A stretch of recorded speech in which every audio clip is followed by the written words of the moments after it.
أعوذ بالله من الشيطان الرجيم. بسم الله الرحمن الرحيم.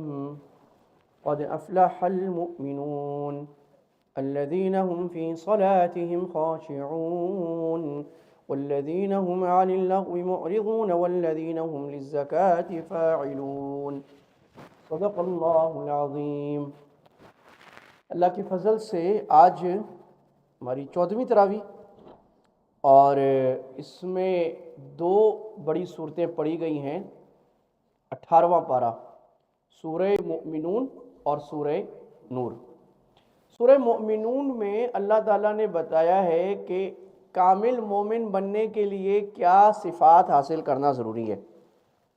کامل مومن بننے کے لیے کیا صفات حاصل کرنا ضروری ہے. ایمان کا دعویٰ تو کر لیا پچھلی صورتوں میں، ایمان کے تقاضے، توحید، شرک کی نفی آ گئی.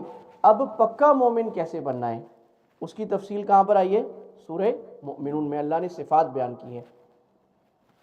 اور سورہ نور میں اللہ نے بتایا کہ کامل مسلمان معاشرہ کیسے بننا ہے. یاد ہو گیا؟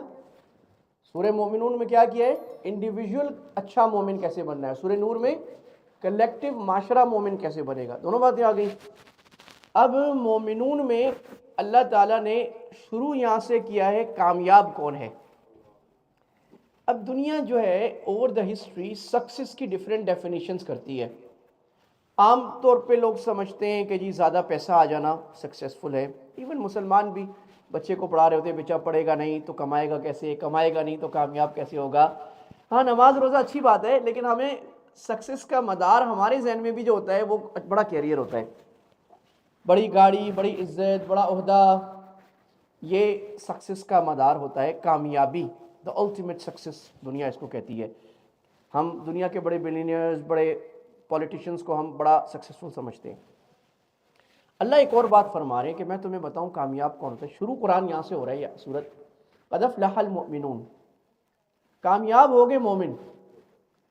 کامیابی ایمان میں رکھی ہے، دوسری چیزوں میں، دنیا میں، اسباب میں نہیں رکھی. اب سوال یہ ہوگا اللہ ہم تو مومن ہیں، کامیاب پھر بھی نہیں ہو رہے.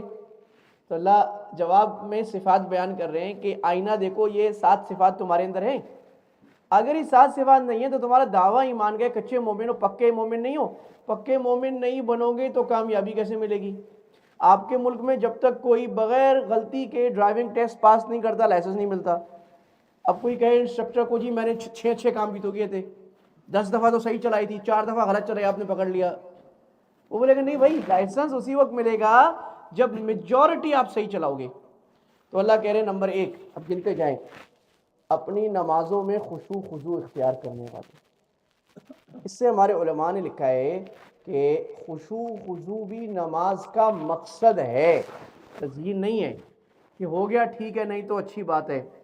نہیں، خشوع، فوکس، توجہ پیدا ہونا مقصد ہے. نہیں تو نماز، فرائض واجبات تو پورے ہو جائیں گے. نماز کی ظاہری شکل علماء فتویٰ دے دیں گے، مفتیان کرام، کہ آپ کی نماز ہو گئی، فرض ہو گیا، واجب ہو گیا. لیکن دل والے، اللہ والے کہیں گے کہ بھئی نماز وہ نہیں ہوئی جو ہونی چاہیے، اور اس کے لیے محنت. اب آپ کے بھی خشوع پیدا ہوتا ہے، آتا ہے جاتا ہے، تو ساری زندگی محنت. 2-3 نسخے بتا دیتا ہوں خشوع کے جو امام غزالی رحمہ اللہ تعالیٰ نے لکھے. پہلی بات تو جب زندگی اللہ تعالیٰ کی مرضی پر چلے گی، آنکھوں کی حفاظت ہو رہی ہوگی اپنے اعمال کی، تو نماز میں توجہ لگے گی. جب زندگی سارا دن الٹی سیدھی گناہوں میں، فضول چیزوں میں گزری تو نماز میں توجہ نہیں آئے گی، ادھر گھومے گا. نمبر 2، گنتے جائیں، نماز کا خشوع شروع ہوتا ہے وضو سے. وضو سے یہ اہتمام کرنا میں بڑے دربار میں جا رہا ہوں. اصل میں ہم یہ سمجھتے ہیں کہ ہمارا جو جو اللہ نے ہمیں دماغ دیا نا، the human mind is a wandering mind, وہ گھومتا ہے، ٹھیک ہے، لیکن انسان کے اندر اللہ نے صلاحیت بھی دی ہے کہ وہ اپنی ول پاور سے اس مائنڈ کو فوکس کر سکتا ہے ایک جگہ پر. اب جتنا ہیومن مائنڈ خراب ہو رہا ہے، جیسے آج ڈیوائسز سے خراب ہو رہا ہے، تو انسان کا فوکس پین خراب ہوتا جا رہا ہے. بٹ ایکسرسائز سے آپ، دنیا کے لوگ کمال نہیں کر لیتے ایکسرسائز سے، پورا جسم موڑ لیتے ہیں، پہاڑوں پر چڑھ جاتے ہیں، عجیب عجیب سپورٹس کر لیتے ہیں. وہ میں دیکھ رہا تھا کہ جی وہ 600 پش اپ لگا لیتے ہیں ایک آدمی، 4 گھنٹے کا، 9 گھنٹے کا پلانک کر لیتے ہیں ہم ایک. تو انسان کا دماغ اور جسم فلیکسیبل ہے جس چیز پہ وہ توجہ کرے. اب توجہ کا نسخہ ہے، یعنی نماز میں آپ نے. نمبر 2، جب نماز شروع کر رہے ہیں تو ذرا توجہ، اللہ اکبر، یہ نیت کی کہ میں نے سب کو پیچھے پھینک دیا، اللہ کو آگے کر، اللہ اکبر، ساری دنیا پیچھے، کاروبار پیچھے، مال بچے بھی سب پیچھے۔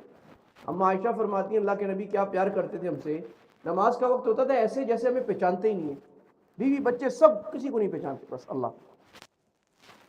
تیسرا یہ ہے کہ چوتھا کہ فاتحہ میں، یہ فاتحہ کا ترجمہ کم سے کم سمجھنا، اور فاتحہ میں اللہ سے مکالمہ ہو رہا ہے، اللہ خود کہہ رہے ہیں، جب میرا بندہ یہ کہتا ہے میں یہ کہتا ہوں، جب کہتا ہے کہ الحمدللہ رب، میں کہتا ہوں میرے بندے نے تعریف کی، کہتا ہے الرحمن الرحیم، میں کہتا ہوں اثنا علیہ، میرے بندے نے ثنا بیان کی، مالک یوم الدین، اللہ کہتے ہیں میرے بندے نے بزرگی بیان کی، ایاک نعبد و ایاک نستعین، تو اللہ کہتے ہیں میرے بندے نے میری یہ میرے اور میرے بندے کے درمیان ہے، جو مانگے گا میں دوں گا، ہم مانگتے ہیں اللہ دیتے ہیں۔ اب ہمیں پتہ ہی نہیں ہم اللہ سے بات کریں، ہم حساب کتاب کر رہے ہیں دکان کا۔ تو یہ وینڈرنگ کو ختم کر کے اس پہ لانا کہ فاتحہ کا ترجمہ۔ پھر ایک اور نسخہ ہے جو سنت اور نفل میں آپ زیادہ کر سکتے ہیں، وہ یہ ہے کہ رکوع اور سجدے کی تسبیحات کو بڑھا دینا۔ ایک تو جیسے ہم تیز تیز پڑھتے ہیں سبحان ربی العظیم، ایسے نہیں، سبحان ربی العظیم، اور معنی پہ غور کرنا، میں اللہ ہی پاک ہے، میں ناپاک ہوں، میرا رب عظیم بڑا، سبحان ربی العظیم، سبحان ربی الاعلیٰ، سبحان، ایسے پیار سے۔ اور بھائی 3 سے 5 پہ آ جائیں، 5 سے 7 پہ، 7 سے 9 پہ آ جائیں۔ مطالعی صاحب فرماتے ہیں کہ میں مفتی زین العابدین صاحب رحمہ اللہ تعالیٰ، ہمارے بڑے بزرگوں میں، وہ نماز پڑھتے تھے، ہم پیچھے طالب علم بیٹھ کے گنتے تھے یہ کتنا لمبا سجدہ کر رہے ہیں، تو کہتے ہیں ہم 25 گنتے تھے، بھائی عام نماز 25 دفعہ سبحان رب العظیم، 25 دفعہ سبحان رب العظیم۔ کوئی فارغ آدمی تھے، حکمرانوں کو مشورہ دیتے تھے، ان کو بلاتے تھے، فارغ آدمی نہیں تھے، اہمیت تھی۔ تو بھائی تسبیحات بڑھا لینا۔ چھٹا نسخہ یہ ہے کہ جو صورتیں یاد ہیں ان کے عام زبان پہ چڑھی ہوئی ہیں، ان کے علاوہ دوسری صورتوں کو بھی پڑھنا۔ ہر وقت قل هو اللہ، قل اعوذ بالناس، انا اعطینا، نہیں، تھوڑا سا قرآن اور یاد کریں، چاہے کچی ہو، اپنی نماز پڑھے نا، اس صورت کو پڑھے، بھول جائیں گے کوئی بات نہیں، اگر ضروری قرات ہوگی تو رکوع کر دیں، نہیں وہ تو اور صورت پڑھ لیں۔ تو بدل بدل کے صورتوں کو پڑھنا، اس کا اہتمام کرنا، یہ میں نے 6 نسخے اہم بتا دیے، اس پر عمل کریں انشاءاللہ۔ اور یہ ایسا نہیں ہوگا کہ آپ کریں آج تو، یہ ساری زندگی کی محنت ہے، کرتے رہیں، علماء سے سنتے رہیں، پھر کوئی کہے گا پھر کریں گے، تو نماز میں توجہ بڑھنی شروع ہو جائے گی۔ ڈسٹریکشنز کو ختم کریں، خاموش جگہ پر پڑھیں، مسجد میں آئے، جیسے میں نے آج کا موبائل بند کریں، موبائل کو گھر چھوڑ کے آئیں، بہت فرق ہے، موبائل جیب میں ہو اور موبائل گھر میں ہے، گاڑی میں آپ کر کے دیکھیں، پتہ لگے کتنا فرق ہے۔ نمبر 2، عن اللغو معرضون، لغو باتوں سے وہ اعراض کرتے ہیں، ایران تران کی باتیں، میرا تیرا، اس کا کیا ہوا، فلانے نے کیا کیا، فلانی نے کیا کیا، یہ کیا ہو رہا ہے، گاڑی کیسے جا، بھئی ان باتوں میں جتنا لگیں گے، دل کے پیالہ لمیٹڈ ہے، اس میں یہ چیزیں اگر بھریں گے تو اللہ کی محبت نہیں آئے گی۔ تو لغو چیزوں سے ادھر توجہ بنا لے کہ نہ غیبت کریں گے، نہ سنیں گے، نہ فضول بات پڑھیں گے، نہ سنیں گے، چھوڑو بھائی، جو ہمارے کام کی بات ہے وہ کریں گے۔ والذین هم للزکاۃ فاعلون، زکوٰۃ دیتے ہیں اور دل کو بھی پاکیزہ کرتے ہیں۔ زکوٰۃ کا ایک معنی جب مکی صورتوں میں خاص طور پہ آتا ہے تو وہ یہ معنی ہوتا ہے کہ توحید، دل میں اللہ کو پاک کرتے ہیں، غیر اللہ سے، گناہوں سے پاک۔ نمبر 5، والذین هم لفروجہم حافظون، اپنی شرمگاہوں کی حفاظت کرتے ہیں۔ تو شرمگاہ ایکسٹریم ہے زنا، اس سے پہلے آنکھوں کی حفاظت، کان کی حفاظت، نامحرم کو دیکھنے سے، چھونے سے، اس کو بلا وجہ گانے سننے سے، نامحرم کی آواز بلا وجہ سننے سے، اس سے اعتراض۔ اور ہاں اپنی بیویوں پر وہ ان کے ساتھ حلال تعلق رکھتے ہیں، باقیوں سے دور رہتے ہیں۔ اور امانت اور اپنے معاہدے کی پاسداری کرتے ہیں۔ کسی نے امانت رکھوائی، کسی کی بات امانت ہے، کسی کی چیز امانت ہے، کسی کا وقت امانت ہے۔ اگر میں نے کسی کو ٹائم دیا ہے 8:05 کا، تو 8:05 means 8:05، اس وقت میں کوئی اور کام کروں گا تو میں ناجائز کر رہا ہوں، وہ ٹائم میں اس کو دے چکا ہوں۔ اب اس میں غیر مسلم ہم سے بہت زیادہ اچھے ہیں، جرمن ٹائم، جاپنیز ٹائم، وہ 15، ان کے یہاں ٹائم ہی 8 بجے کا مطلب 7:45 ہے۔ اگر وہ جرمن آدمی 8 بجے کا ٹائم ہے نا، وہ 8 بجنے میں 5 منٹ پہلے آتے، کہتے ہیں آئی ایم لیٹ، پہلے آ رہے ہیں، فری پلان۔ یہ مسلمانوں کی صفات ہے بھائی، ٹائم دیکھ کر۔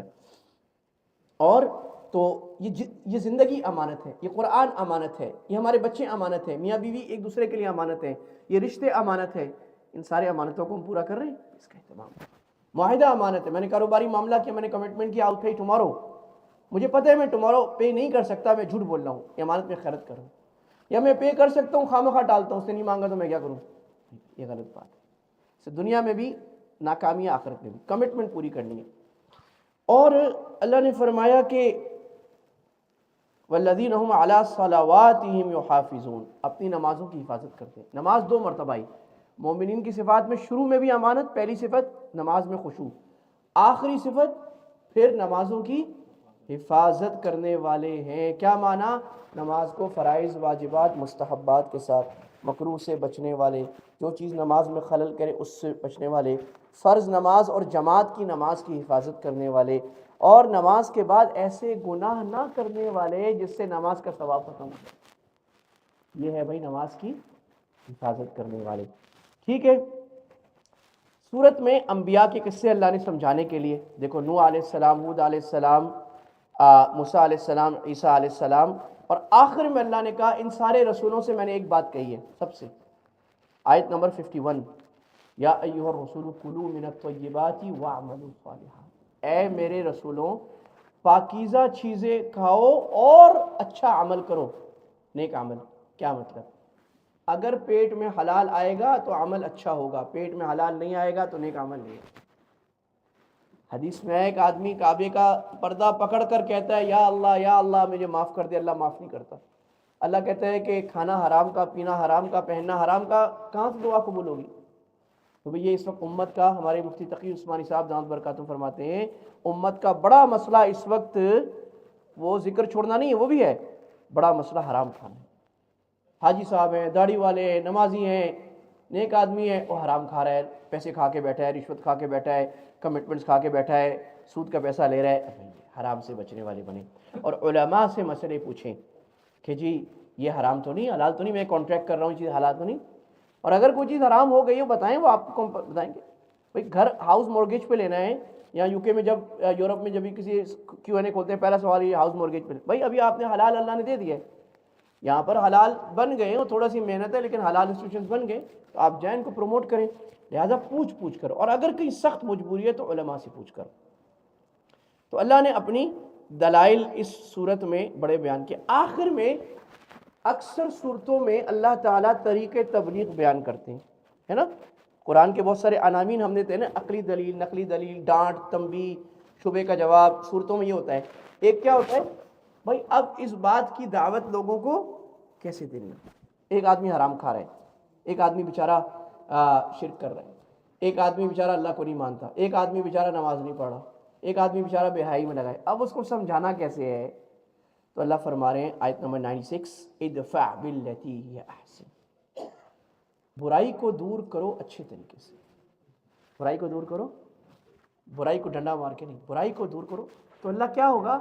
فَإِذَا الَّذِي بَيْنَكَ وَبَيْنَهُ عَدَاوَةٌ كَأَنَّهُ وَلِيٌّ حَمِيمٌ، تو تم اور تمہارے جس کے درمیان دشمن ہے، تم دونوں گرم جوش دوست بن جاؤ گے۔ اگر آپ سلیقے سے دعوت دیں گے اور مستقل صبر سے دیتے رہیں گے تو یقیناً جو آپ کا مخالف ہے، آپ کا دشمن ہے، وہ آپ کا دوست بن جائے گا انشاءاللہ۔ اور کتنی مثالیں ہیں رسول اللہ کے زمانے میں اور آج تک، کتنے غیر مسلم ہوتے ہیں جو دین کے خلاف ہوتے ہیں، نفرت رکھتے ہیں، جب اللہ دین کی بات دل میں ڈالتا ہے تو ہم سے زیادہ اچھے مومن بن جاتے ہیں۔ تو بھئی یہ دعوت کا کام ہر صورت میں آ رہا ہے، اس کو پورا کرنے کی ضرورت ہے اور اس کو سمجھنے کی ضرورت ہے۔ اب یہ جو دعوت کا اسلوب ہے نا، یہ کتابوں سے نہیں آتا، یہ جو ادفع باللتی ہی احسن ہے، اچھے انداز سے اپنی بات کو رکھنا، اس میں آپ کو مینٹور چاہیے، پریکٹیکل۔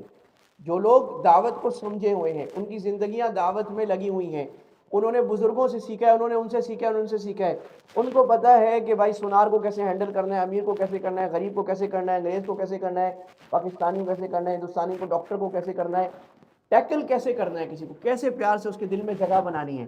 یہ تو دل لینے والی بات ہے نا، یہ تو کوئی جیتنے والی بات نہیں کہ مناظرہ کیا نعرے تکبیر ہو گیا۔ یہ تو کبھی ہار بھی جانا ہوتا ہے دل لینے کے لیے کسی کا، کبھی خود جھک جانا ہوتا ہے، کبھی برداشت کر لینا ہوتا ہے، کوئی بات نہیں جی۔ تو یہ دل لینا، یہ جو ہے نا تجربے سے آتا ہے اور اس کے بغیر نہیں آتا۔ اس کے لیے بھائی پوری دنیا میں دعوت کی بہت ساری تحریکیں چل رہی ہیں ہر ملک میں، اور اللہ تعالیٰ نے ہمیں دعوت و تبلیغ کی ایک محنت دی ہے۔ ساری محنتیں جو سعودیہ والے کر رہے ہیں، مراکش والے، ملیشیا والے، سب صحیح، لیکن دعوت و تبلیغ کی محنت ایسی ہے کہ پوری دنیا کا اتفاق ہے، اس پہ پی ایچ ڈی ہوئے ہیں. آپ کے یو کے میں ایک عالم ہے، انہوں نے پی ایچ ڈی کیا ہے پوری، کہ دنیا میں سب سے بڑی مسلم دعویٰ تنظیم تبلیغی جماعت ہے. نہ کوئی اشتہار ہے، نہ کوئی بینر ہے، نہ کوئی نعرے، کچھ بھی نہیں، اندر اندر کام چل رہا ہے طریقے سے، حکمت سے. یہ ان کا اعتراف ہے جنہوں نے، بلکہ بعض غیر مسلموں نے بھی لکھا کہ دا بگیسٹ دعویٰ آرگنائزیشن ان دا ورلڈ، اس کے اتنے زیادہ لوگ ہیں اور اس پہ کام چل رہا ہے. 3 کروڑ تک انہوں نے لکھا ہے، ہوں گے اس سے بھی زیادہ جو اس کے باقاعدہ لوگ ہیں. ہر مسجد میں تھوڑا تھوڑا کام ہو رہا ہے. بعض لوگ کہتے ہیں مسجد میں 5-6 آدمی بیٹھے اس سے کیا ہوتا ہے؟ بھائی مسجد میں 5-6 نہیں بیٹھے، ہر مسجد میں 5-6 بیٹھے ہیں، کسی مسجد میں 10 بیٹھے ہیں، کسی مسجد میں چلنے والے 100 بھی ہیں، ذرا سب کو گنو، بہت ہو جاتے ہیں. یہ تو ہمارا طریقہ نہیں ہے کہ ہم سب کو بتائیں، کیونکہ اس سے نظروں میں آ جاتے ہیں، فتنہ ہو جاتا ہے. بھائی اپنی بات کو چھپا کے رکھنا، اپنے کو بھائی اللہ تھوڑا سا کام لے رہا، اپنی باتوں کی بڑی بڑی باتیں نہیں کرنا ہے. تو یہ بھائی اس میں ایسے لوگ اللہ نے ہیرے لگائے. ٹھیک ہے اس میں غلطیاں ہیں، یہ 14ویں صدی ہے بھائی، علماء میں غلطیاں ہیں، تبلیغ والوں میں غلطیاں ہیں، خانقاہ والوں میں غلطیاں ہیں، سب میں غلطیاں ہیں، کس میں غلطی نہیں، لیکن غالب کام بہتر ہے. تو اس میں لگ کے جو پرانے لگے ہوئے ہیں علماء نیک لوگ، ان سے دعوت سیکھنا، اللہ کے راستوں میں نکل کے کیسے دعوت دی جاتی ہے. تو یہ تو قرآن میں جو دعوت بتا رہا ہوں ہر صورت میں اللہ نے بتائی، تو تھیری ہے، تھیری سے آئے گا نہیں جب تک آپ گاڑی میں بیٹھ کے گاڑی چلائیں گے نہیں. اس کے لیے بڑوں کے ساتھ بیٹھنا. آپ کے ہاں یو کے میں کیا ہے کہ جی وہ 2 سال تک پروویژنل لائسنس ہوتا ہے، ایسے نہیں؟ ہاں 2 سال کسی بڑے کے ساتھ گاڑی چلاؤ، پھر تمہیں گاڑی چلانے کی ضرورت ہے. یہ چیز سیکھنے کے بعد، اس کے بعد آ رہی سورہ نور. سورہ نور کا نام نور اس لیے رکھا ہے، اس میں اللہ نے اپنے نور کی کمال کی مثال دی ہے، جیسے مثال کسی پورے قرآن میں نہیں.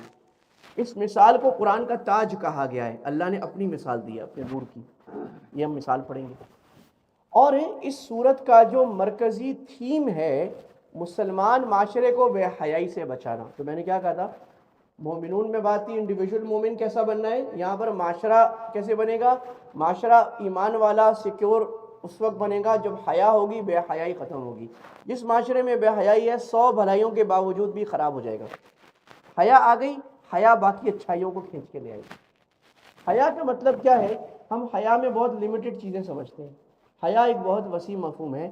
ہر وہ بری چیز جو سمجھدار آدمی کو بری لگے وہ حیا ہے، کہ دل میں ایک رکاوٹ پیدا ہو جو آٹومیٹکلی کسی غلط چیز دیکھنے پر آپ کو ٹریگر کرے، یار یہ اچھا نہیں ہے، دس از رانگ. یہ سینس، یہ ہے حیا. ٹھیک ہے. سورہ نور میں بے حیائی کو ختم کرنے اور حیا کو پریزرو کرنے کے لیے 4 لاز بیان کیے ہیں فار دا گورنمنٹ کو یہ 4 کام کرنے مسلم گورنمنٹ کو. اور 6 ایٹیکیٹس، 6 آداب بیان کیے فار دا جنرل پبلک. ٹھیک ہے. لاز کتنے بیان ہوئے؟ 4. اخلاق آداب کتنے بیان ہوئے حیا کو پریزرو کرنے کے لیے؟ یاد ہو گئے؟ اب میں یاد کرا دوں، یاد کرنا ہے آپ کو. خلاصے کا مطلب ہے ہم آپ کو یاد کرا دیں موٹا موٹا. ٹھیک. اچھا اب یہ جو احکام ہیں کہ کوئی بدکاری کرے تو اس کو سزا دیں. دیکھو پہلی بات تو یہ سزا جو ہے اسلامک گورنمنٹ کے لیے ہے.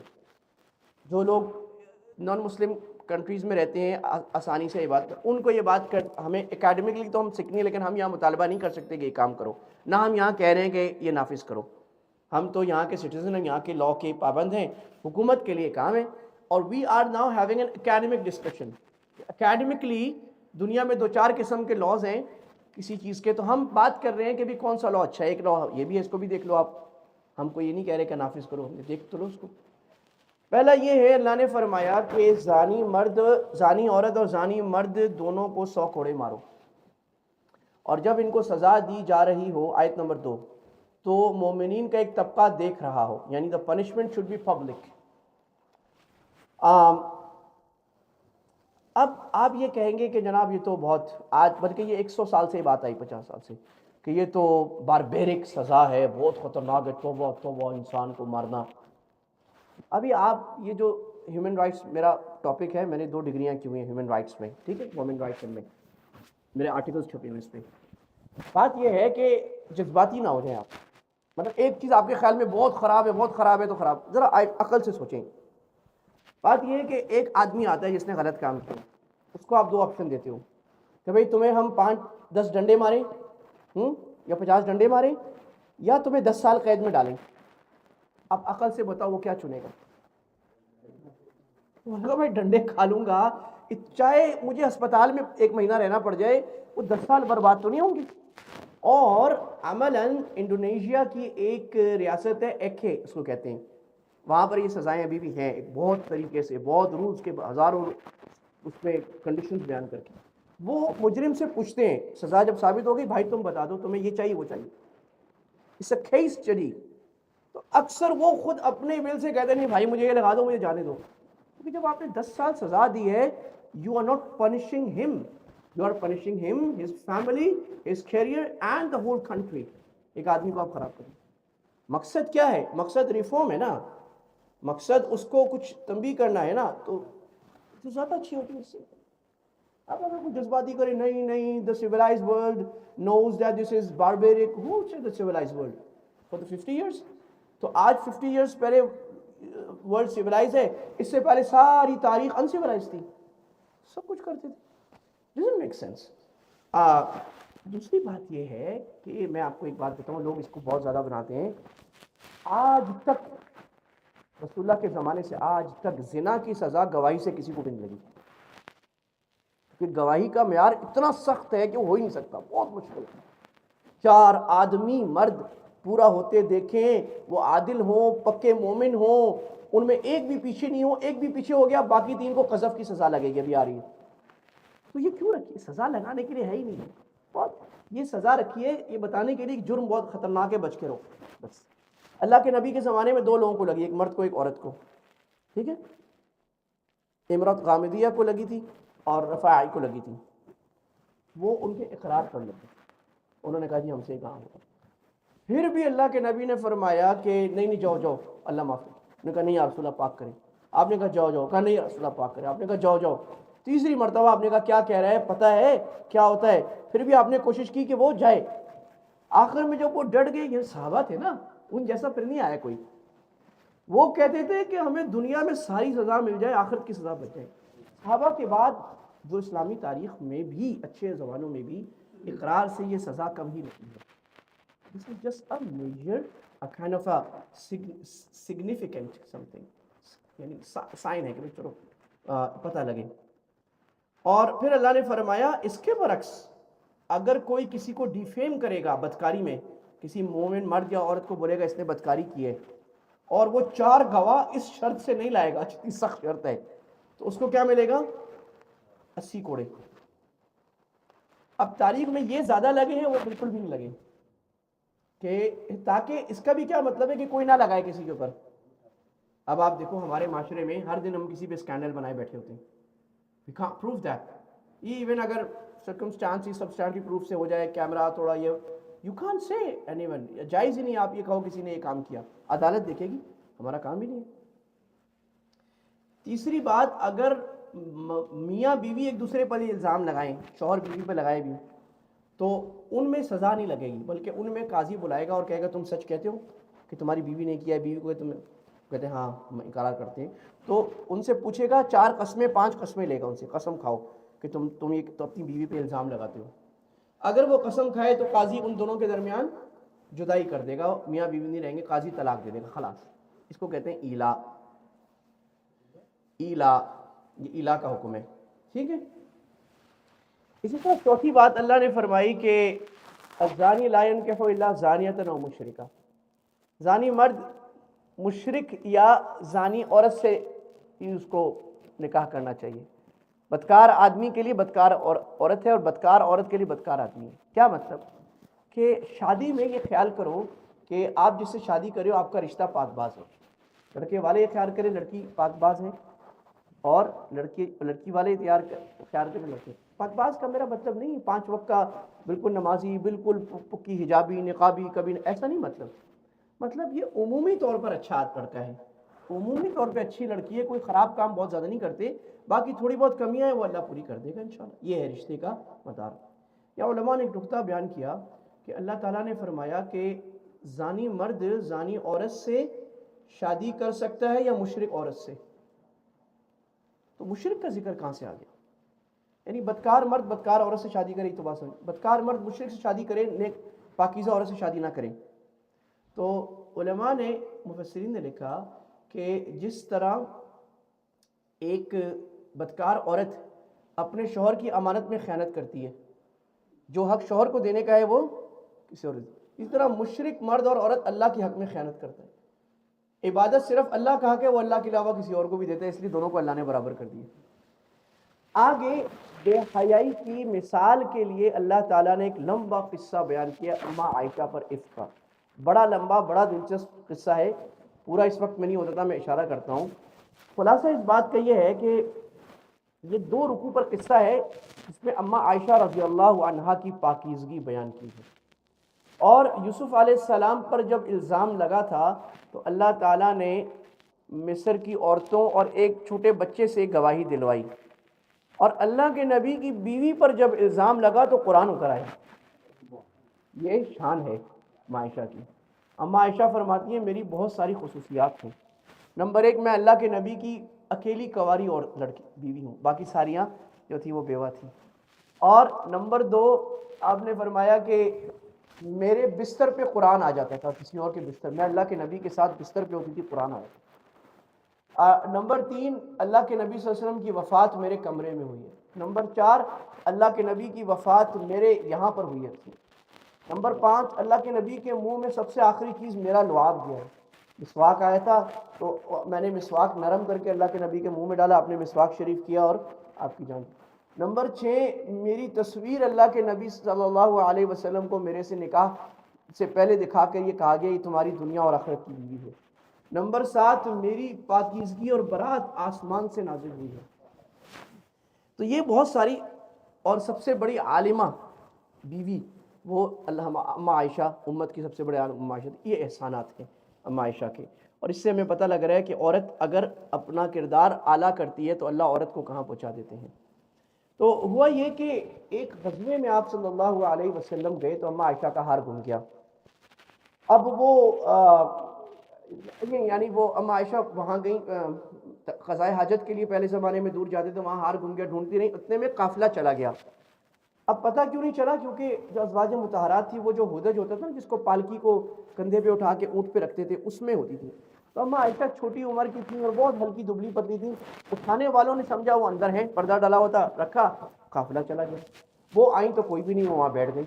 قافلے میں پہلے زمانے میں ہوتا تھا کسی کو پیچھے چھوڑا جاتا تھا یہ دیکھنے کے لیے کوئی چیز تو نہیں رہ گئی، تو حضرت صفوان رضی اللہ عنہ کو پیچھے چھوڑا ہوا تھا۔ وہ آئے، انہوں نے اماں عائشہ رضی اللہ عنہ کا دیکھا، اور وہ اماں عائشہ نے سمجھداری یہ کی کہ وہیں بیٹھ گئی، ادھر یہ گم جائے تو اس کو یہ کوشش کرنی چاہیے، ڈھونڈتا ہوا آدمی وہیں آ جائے گا۔ انہوں نے ان کا چہرہ دیکھا تو کہا انا للہ و انا الیہ راجعون، اوہو، وہ پہچان گئے کیونکہ انہوں نے پہلے دیکھا ہوا تھا۔ اور اماں عائشہ نے ان کو دیکھتے ہی پردہ کر لیا، اس سے چہرے کا پردہ بھی ثابت ہو رہا ہے۔ انہوں نے ان کو اپنے اونٹ پہ بٹھایا اور آگے چل دیے خود، یہاں تک کہ کچھ وقت بعد قافلے سے مل گئے۔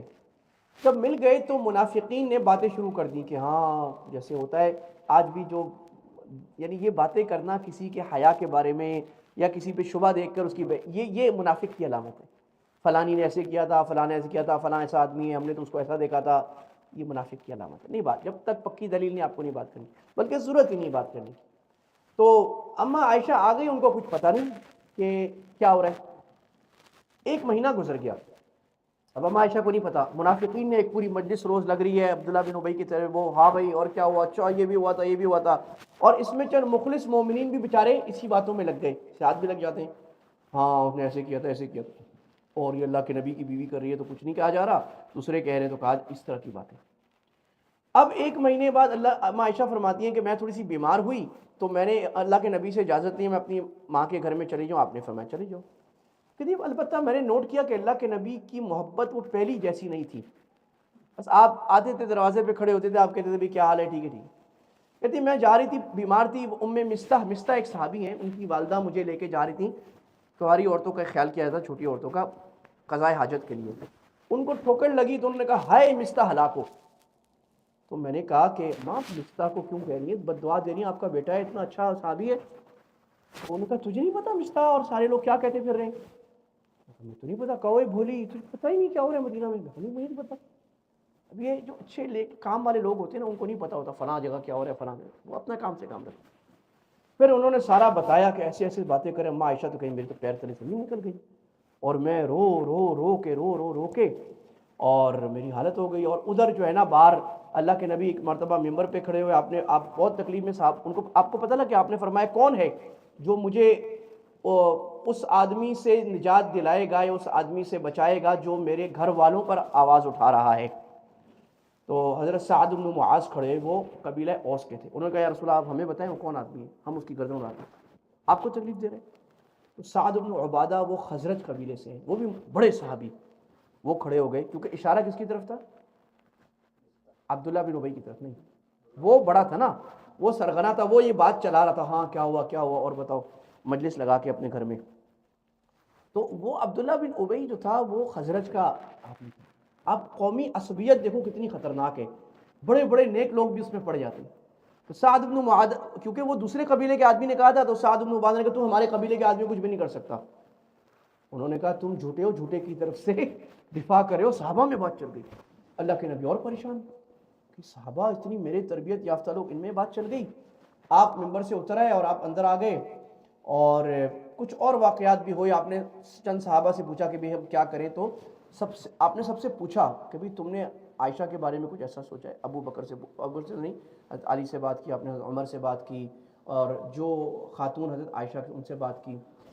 پھر آپ حضرت عائشہ کے پاس آئے، ان کے ماں کے گھر میں تھے، باپ بھی بیٹھے تھے، ماں بھی، ام عائشہ بھی. اللہ کے نبی پلنگ پہ بیٹھے آ کے، ام عائشہ لیٹی ہوئی ہیں. آپ نے جب اہم بات کرتے تھے، آپ نحمدہ ونصلی علی رسولہ الکریم، آپ نے کہا اما بعد، آپ نے کہا عائشہ اگر تم سے کچھ غلطی ہو گئی ہے تو توبہ کر لو، اور اگر اللہ توبہ قبول کرتا ہے، اور اگر تم پاک ہو اللہ تمہاری پاکیزگی نافذ کر دے گا. اما عائشہ فرماتی ہیں میں تو رو رو کے ہلکان ہوئی تھی، اتنے دن سے کھا بھی نہیں تھی. اس وقت مجھے کوئی ہمت آ گئی، تو میں نے ہمت کر کے کہا کہ آپ لوگوں کے دلوں میں ایک بات آ گئی، اتنی زیادہ کی گئی ہے، میں اگر کہوں گی کہ میں نے نہیں کیا آپ مانو گے نہیں، میں کہوں گی کہ ہوا ہے تو آپ مان جاؤ گے. تو میں تو بس وہی کہتی ہوں جو یوسف کے ابا نے کہا تھا. اما عائشہ فرماتی ہوں یوسف کے ابا کا نام بھی بھول گیا، اللہ ابا یوسف، کہ انہوں نے یہ کہا تھا انما اشکو بثی وحزنی الی اللہ، میں اپنا غم اللہ ہی کے سامنے رکھتا ہوں، بس اللہ ہی دیکھے، میں کچھ نہیں. اور پھر میں کروٹ بدل کے ادھر منہ کر کے لیٹ گئی. اب ایسی میں لیٹی ہوئی ہوں تو اللہ کے نبی پر وحی کے آثار شروع ہو گئے. وحی کے آثار ہوتے تھے آپ کے اوپر، سخت سردی میں پسینہ آنے لگتے تھے، آپ سر جھکا لیتے تھے جیسے بھار ہے. تو آپ صلی اللہ علیہ وسلم جب وحی ختم ہوئی، آپ نے فرمایا عائشہ ابشری، اللہ نے تمہاری برات آسمان سے نازل کی. تو ان کی والدہ نے کہا کہ عائشہ اللہ کے نبی کا شکریہ ادا کرو، ان کی وجہ سے تمہاری برات آ گئی. عائشہ نے کہا میں ان کا شکریہ ادا نہیں کرتی میں تو اللہ کا شکریہ ادا کرتی ہوں، اللہ نے میری برات کیا. اچھا یہ ناز کا جملہ تھا، یاد رکھیں. کوئی امتی اور ایسا کہے گا تو کافر ہو جائے گا.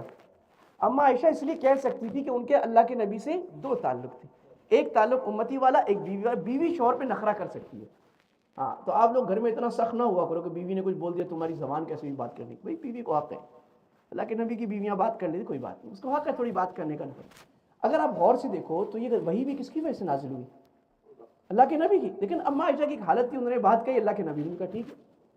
اور اس کے بعد پھر جن لوگوں نے یہ تہمت لگائی تھی ان کے اوپر ایک مرد اور ایک عورت، حمنہ بنت جہش اللہ کے نبی کی سالی، اور زینب بنت جہش کی بہن، اور یہ مصطح ابو بکر رضی اللہ عنہ کے بھانجے، ان پر حد قذف لگی 80 کوڑے. اچھا منافقین پر نہیں لگی، کیوں؟ کیونکہ حد لگنے کے لیے ضروری ہے آپ نے ایکسپلیسٹلی کہا ہو کہ فلاں نے بدکاری، وہ لفظ کہا ہو. اگر آپ گھما پھرا کے بات کریں تو حد، تو یہ منافق بڑے چالاک تھے، یہ صاف لفظ نہیں کہتے تھے ہاں ہوا یہ ایسے کرتے تھے. ان مخلص صحابہ پر لگ گئی. جب لگ گئی اور یہ پتہ لگ گیا کہ انہوں نے یہ بات کی ہے، تو ابو بکر رضی اللہ تعالیٰ عنہ نے ان سے اپنا خرچہ روک لیا. وہ بھانجے تھے ابو بکر، ان کی خرچہ برداشت کرتے تھے. اور آپ دیکھو انہوں نے ابو بکر کی بیوی پر، بیٹی پر بات کی. ابو بکر، اب نیچرل بات ہے یار، ایک آدمی آپ اس کو ساری زندگی پال کر رہے ہو اور وہ آپ کی بیٹی پر بات کرتا ہے. ابو بکر نے خرچہ روکا. اللہ نے آیت فرما دی وَلَا يَأْتَلِ أُولُو الْفَضْلِ مِنْكُمْ، جو نیک لوگ اللہ نے کو دیا ہے وہ رکے نہیں کہ وہ اپنے یتیموں، مسکینوں پر اور قرابت داروں پر خرچ کریں، وہ خرچہ کرتے رہیں، بلکہ کیا کریں، وَلْيَعْفُوا وَلْيَصْفَحُوا، معاف کر دیں اور وَلْيَصْفَحُوا، معاف کرنے کو بھی بھول جائیں. اوہ بڑا مشکل ہے. یہ بھی بھول جائیں کہ میں نے معاف کیا تھا، بس چھوڑ دیں، بالکل ایسا معاملہ کریں کچھ ہوا ہی نہیں. اور پھر اللہ اتنا بھاری کام کیسے کریں؟ اللہ کہتے ہیں الا تحبون یغفر اللہ لکم، کیا تمہیں یہ اچھا نہیں لگتا کہ اللہ معاف کر دے؟ تو ابو بکر وہیں بیٹھے رونے لگے. بلا نحب، اللہ بالکل ہمیں آپ معاف کر دیں، میں نے معاف کیا، ڈبل خرچہ کریں. اور اللہ نے کہا کہ لعنت نازل کی وہ لوگ جو پاک باز مومنات پر تہمت لگاتے ہیں، لعنوا فی الدنیا والآخرہ، ان پر دنیا و آخرت میں اللہ کی لعنت ہے، ولہم عذاب عظیم، ان کو سخت عذاب ہے. اور اللہ نے پھر کہا کہ خبیث عورتیں خبیث مردوں کے لیے، اور خبیث مرد خبیث عورتوں کے لیے، اور پاکیزہ مرد پاکیزہ عورتوں کے لیے، اور پاکیزہ مرد پاکیزہ عورتوں کے لیے ہیں. اور یہ اولئک مبرؤون مما یقولون، یہ عائشہ اور صفوان یہ بری ہیں اس سے جو یہ کہتے ہیں. یہ آیت ایکسپلیسٹ ہے اما عائشہ کی برات. کسی علماء نے لکھا کہ جو اما عائشہ پر تہمت کا قائل ہو وہ مسلمان بالکل نہیں ہے، باقی چیزوں میں گمراہ ہوگا، صحابہ پر برا بھلا کہے، کیونکہ یہ قرآن میں آ گیا، اس کا انکار کفر ہے. ٹھیک ہوگی بات. 6 باتیں آخر میں ہم آداب تھے کہ 6 آداب تھے مسلمان معاشرے کو بے حیائی سے بچانے کے لیے. آئیں جی، نمبر 1 جلدی کرتے ہیں. کسی کے گھر میں بلا اجازت داخل نہ ہو بلکہ پہلے سلام کیا کرو، اور اگر وہ اجازت نہ دے تو چلے جاؤ، یعنی برا نہیں مانو. ٹھیک ہے، تو یہ پرائیویسی لاز. اور استئذان اجازت لینا، سیک پرمیشن، گھر پہ نوک کر کے پرمیشن لینا، فون کر کے، میسج میں. کسی کے گھر میں پرائیویسی میں آپ گھر میں زمین میں داخل نہیں ہو سکتے. ٹریسپاسنگ لاز بھی اسی میں آ جاتے ہیں جو آج دنیا کو سمجھا ہے. اسلام نے پہلے بتایا نا آپ نہیں داخل، کیونکہ گھر میں داخل ہوگے پتہ نہیں وہ عورتیں کس حالت میں. تو بلکہ اللہ کے نبی نے فرمایا کہ اگر تم نے گھر میں دیکھ لیا تو گویا داخل ہو گئے. اسے ہمارے یہاں کیا آداب سکھایا جاتا ہے میں بھائی کسی گھر میں اگر دستک دو سائڈ پہ کھڑے ہو جاؤ کہ بلا قصد بھی گھر کے اندر نظر نہ چلی جائے. قرآن میں سارا. دوسرا حکم اللہ نے فرمایا کہ مومن مرد اور عورتیں اپنی نظریں نیچی جھکا کے رکھیں، یعنی غیر محرم کو چاہت کی نگاہ سے دیکھنا حرام ہے. قل للمؤمنین یغضوا من ابصارہم اور قل للمؤمنات. اب اس کی مشق ہے. آج جو دنیا کی چکوچون ہے اس نے یہ کر دیا کہ انسان ہر جگہ دیکھتا رہے، یہ بلڈنگ، یہ چیزیں، آنکھیں پھاڑ کر دیکھنا حیا اور مروت کے خلاف ہے، شرافت کے خلاف. اس کی عادت بنانی پڑے گی. بہت مشکل ہے لیکن آہستہ آہستہ. مشکل نہیں ہے، جو کام کرنا ہو آسان ہے، نہ کرنا مشکل. عادت بنا کے بھی نیچے دیکھ کے چلیں، نیچے دیکھ کے آہستہ آہستہ کرتے کرتے نظروں کی حفاظت ہو جائے اور دل مضبوط ہو جائے اور آپ کا فوکس اچھا ہو جائے گا، آپ کی دین دنیا کے کام اچھے ہو جائیں. نظر فوکس ادھر ادھر نہ دیکھیں. اور پھر اللہ تعالیٰ نے محرم اور نامحرم کی تفصیل کیا. محرم کون ہے، نامحرم کون ہے. پردے کا حکم سورہ نور میں اور سورہ احزاب میں. وَلَا يُبْدِينَ زِينَتَهُنَّ، عورتیں اپنی زینت کو ظاہر نہ کریں سوائے جو خود بخود ہو جاتا ہے. کیا معنی؟ ہاتھ، پیر اور چہرہ. اس کے علاوہ کوئی اور چیز مرد کے سامنے ظاہر کرنا حرام ہے.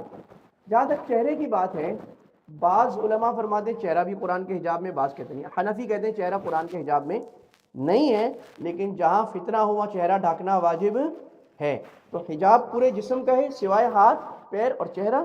یہ اگر کوئی عورت کرتی ہے تو اس کو ہم کیا کہیں گے؟ وہ حجاب والی ہے. اور یہ بھی کہ جسم میں جو کپڑے ہیں وہ ڈھیلے ہوں، لوز ہوں، اور وہ اتنے پتلے نہ ہوں کہ جسم نظر آئے. دس از حجاب. چاہے وہ برقع پہنے، چاہے چادر لے، کوئی اور کوٹ پہنے. برقع پہننا ضروری نہیں ہے، کوئی بھی ایسی چیز جو اس کو کور کر رہی ہے، دیٹس فائن.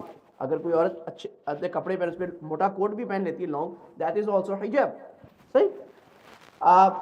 چہرہ جوان عورتوں کے لیے چہرہ علماء نے فرمایا فتنے تم ساری امت کا اس پہ کہ فتنے جہاں ہو اور فتنہ ہے تو اس کو یہ ڈالنا بھی واجب ہے. تو حجاب فرض ہے اور چہرہ ڈھانکنا واجب ہے. فرق سمجھ رہے ہیں؟ ٹھیک ہے. تو کیا طریقہ ہے؟ کبھی پہلے ہم اپنی بہنوں کو حجاب کی ترغیب دیں. جب حجاب پہ آ جائیں تو پھر کچھ عرصے بعد آرام سے نقاب کی بھی ترغیب دینا شروع کر دیں. تو اللہ نے رشتے بیان کر دیے.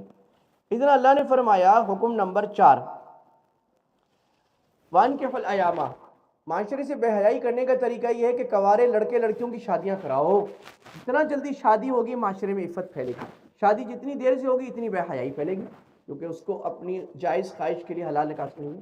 تو معاشرے کو سپورٹ کرنا چاہیے مجبور لڑکے لڑکیوں کے لیے، کہ ان کو بولے بھائی ہم تمہاری شادی کا انتظام کریں گے، ہم تمہیں دیں گے، تمہیں جاب دلوائیں گے، تم شادی کرو۔ تو اور اللہ نے فرمایا کہ اگر یہ خطرہ ہے کہ غریب ہیں، ابھی پیسے نہیں ہیں، تو اللہ اپنے فضل سے غنی کر دے گا۔ حضرت عمر فرماتے ہیں مجھے حیرت ہوتی ہے جو شادی کر کے امیر ہونے کا نسخہ نہیں اپناتا۔ اور یہ آپ نے دیکھا بھی ہوگا، بعض لوگ جس کی شادی نہیں ہوتی 30-35 سال کا بھی ہوتا ہے، ایسی لونڈا لپاڑا گھوم رہا ہوتے ہیں، اور بعض لوگ بھی 20 سال کی عمر میں شادی کرا دو رسپانسبل ہو جاتے ہیں۔ چیز ایسی ہے۔ تو بعض لوگ کہتے ہیں جی میں ابھی یہ خواب پورا کروں گا، یہ گاڑی لوں گا، یہ گھر۔ بھائی اگر آپ گھر میں ایک اور آدمی کو کھلا سکتے ہو شادی کر دو، یہ جلدی شادیاں کرنا۔ اسی طرح آپ نے فرمایا کہ اپنی لونڈیوں کو بدکاری پر مجبور نہ کرو، ولا تکرہوا فتیاتکم علی البغاء، لونڈیوں کو بے حیائی پر اس میں کیا ہوتا تھا پہلے زمانے میں، چونکہ لوگوں کی لونڈیاں ہوتی تھیں تو لونڈیوں سے وہ زنا اور بدکاری کراتے تھے، اور وہ ایک خیمہ لگاتے تھے، اس کے اوپر جھنڈا لگا ہوتا تھا، پراپر پروسٹیٹیوشن۔ اللہ نے اس سے منع کیا۔ آج لونڈیاں تو نہیں ہیں بٹ فورس پروسٹیٹیوشن ہے۔ میں آپ کو ایک دو فگرز بتاؤں، دنیا میں 27.6 ملین لوگ، زیادہ عورتیں، they are trafficked for sex. This is the international figure I'm telling you. پوری دنیا میں اتنا ہو رہا ہے، اور اس کا جو پروفٹ ہے that's tens of billions. Capitalist mind اپنے نفع کے لیے عورت ذات کو خراب کر رہا ہے، اس کو بیچاری کو کہہ رہے ہیں بہت اچھا کام ہے۔ میجورٹی فگرز یہ ہیں کہ جو عورتیں اس کام میں ہوتی ہیں ان کے ساتھ زیادتی ہوتی ہے، غلطی ہوتی ہے، فورس ہوتا ہے۔ تو یہ تو عورت کو آپ فریڈم لبرلزم کے نام پر، عورت اور وومن رائٹس کے نام پر وہ بیچاری کو خراب کر رہے ہو۔ کسی شریف عورت سے پوچھو کہ کیا تمہیں اگر جائز روزگار مل رہا ہو تم یہ کام کرنا چاہو گی؟ کوئی بھی نہیں کرے گی، وہ مجبوری میں کر رہی ہے، آپ مجبوری سے فائدہ اٹھا رہے ہو، we are freeing them, nobody is freeing them. یہ جو انڈسٹری سائز ہے گلوبل ایڈلٹ اس گند کا، فلتھ کا، I'm not mentioning the name here, you know the P word, is expanding rapidly. hundreds of billions of dollar اس پہ industries کما رہی ہیں دنیا میں، اور ایون صرف یو کے میں 72,800 people are involved in this. ٹھیک ہے، 88% وومن، اور اکثر مجبوری میں وہ اس کام میں لگے ہیں۔ کون؟ اسلام کہہ رہے ہیں، آپ کہہ رہے ہو this is your liberal theory, now you say اس کے ساتھ یہ ہو گیا، یہ ہو گیا، وی رائٹ۔ بھائی بند کمرے میں آپ کہاں سے لوگ کیا کیا کسی نے، کیسے مارا بیچاری کو؟ اسلام نے نکاح رکھا ہے۔ البتہ پاکستان میں بھی ہے، لیکن پاکستان میں اچھی بات ہے الحمدللہ، پاکستان میں قانون بنا ہوا ہے اس کے خلاف۔ اگر اس طرح زنا ثابت ہوتا ہے اس کے خلاف بھی قانون ہے، نہیں تو اگر سیکنڈری ایویڈنس سے ثابت ہوتا ہے پھر لیڈ پی پی سی میں اس کے خلاف ہے۔ اور پاکستان نے الحمدللہ 4 لاکھ ایسی ویب سائٹس بند کی ہیں۔ اب کوئی اور غلط طریقے سے کھولے، لیکن پاکستان نے ماشاءاللہ کام بھی کیا ہے، اس پر ایک ایکٹ بنایا ہے، چائلڈ کے پر کے پورنوگرافی کے خلاف ایکٹ بنایا ہے، عورت کو استحصال کے خلاف قانون بنا ہے، کافی حد تک دوسرے ملکوں سے اچھا ہے۔ اگر آپ دیکھو گے دنیا میں ریپ سب سے زیادہ کن ملکوں میں ہوتا ہے؟ یو ایس اے ٹاپ 10 میں، امیجن اس ان ٹاپ 10 ریپ، جب سب کچھ آزاد ہے پھر بھی same many European countries top 10۔ How سے دیٹ مینس کہ آپ گند کو کھلا کرنے سے اس کا فائدہ نہیں ہوتا۔ This is not the right way, you have to restrict everything on its purpose where it belongs. اور آخر میں اللہ نے فرمایا کہ اجازت لے کر گھر میں داخل ہونا، تو گھر کے اندر کی پرائیویسی کیا ہے؟ پہلے تو بات کی نا گھر کے باہر سے جو آئے 10، گھر کے اندر جوائنٹ فیملی میں جو رہتے ہیں، تو کہا جوائنٹ فیملی میں جو لوگ رہتے ہیں 3 ٹائم میں کسی کے کمرے میں داخل نہیں ہو سکتے بغیر نوک کیے، بغیر اجازت کے۔ جو بچے ہیں، لونڈیاں ہیں، ملازم ہیں، 3 وقت میں نہیں داخل ہو سکتے۔ کون سا؟ فجر کے بعد، فجر سے پہلے کا وقت، اور دوپہر کا وقت جب لوگ آرام کرتے تھے قیلولہ، اور عشاء کے بعد کا، ان وقت میں نوک کیے بغیر گھر میں داخل، کمرے میں بھی، گھر کے اندر رہتے ہوئے بھی نہیں ہو سکتے۔ اس کے بعد گھروں کے علاوہ گھر کے اندر افراد ایک دوسرے کے کمرے میں آ سکتے ہیں۔ آخر میں بات یہ کر دی کہ پردہ سب پر ہے کیا؟ تو اللہ نے فرمایا بعض عورتیں ایسی ہیں والقواعد من النساء، جو بوڑھی ہو گئی ہیں، ان پر پردہ اتنا سخت نہیں ہے جیسا جوان عورتوں پر ہے۔ بوڑھی عورت کا مطلب کیا ہے؟ جب اس کا مینسس ختم ہو جائے، مینسس ختم ہو جائے تو یہ شریعت میں وہ بوڑھی ہے۔ It's around 55 around depending on different countries. اور اس میں کیونکہ اس کے اندر ڈیزائر ختم ہو جاتی ہے تو اللہ نے فرمایا اپنے زائد کپڑے اتار دیں, یعنی پورا برقع نہ پہنے, چہرے کا حجاب نہ کرے, چادر نہ پہنے, تو کوئی حرج نہیں ہے. لیکن وہ یستعففن خیر لہن, کرے تو بہتر ہے. جب اللہ اس کو بھی کہہ رہے ہیں کرے تو بہتر ہے, تو جوان عورت پہ کتنا ضروری ہوگا. اللہ عمل کی توفیق عطا فرمائے. وآخر دعوانا الحمدللہ رب العالمین.